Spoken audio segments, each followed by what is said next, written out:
ಇನ್ನು ವಿಧಾನ ಪರಿಷತ್ನ ಸದಸ್ಯರಾದಂತಹ ಸಿಟಿ ರವಿಯವರು ಪ್ರತಿಕ್ರಿಯೆಯನ್ನ ಕೊಟ್ಟಿದ್ದಾರೆ. ತೇಜಸ್ವಿ ಸೂರ್ಯ ಅವರ ಹೇಳಿಕೆಗೆ ಸಂಬಂಧಪಟ್ಟಂತೆ ಜಾತಿ ಗಣತಿ ಸಮೀಕ್ಷೆಯಲ್ಲಿ ಗೊಂದಲ ಇದೆ. ಸಿಎಂ ಸಿದ್ದರಾಮಯ್ಯನವರಿಗೆ ಸಿಟಿ ರವಿ ಬಹಿರಂಗವಾಗಿ ಒಂದು ಪತ್ರವನ್ನ ಕೂಡ ಬರೆದಿದ್ದಾರೆ.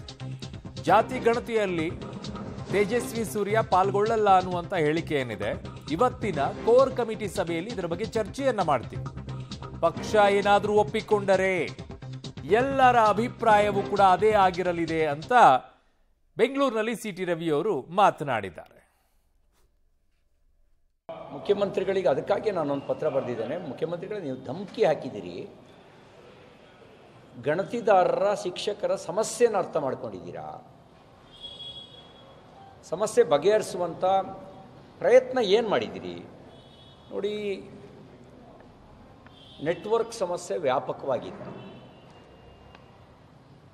ಇವರೊಂದು ಏನೊಂದು ಆಪ್ ಕೊಟ್ಟಿದ್ದಾರೆ, ಅದು ಕೂಡ ಡೌನ್ಲೋಡ್ ಆಗುತ್ತೆ.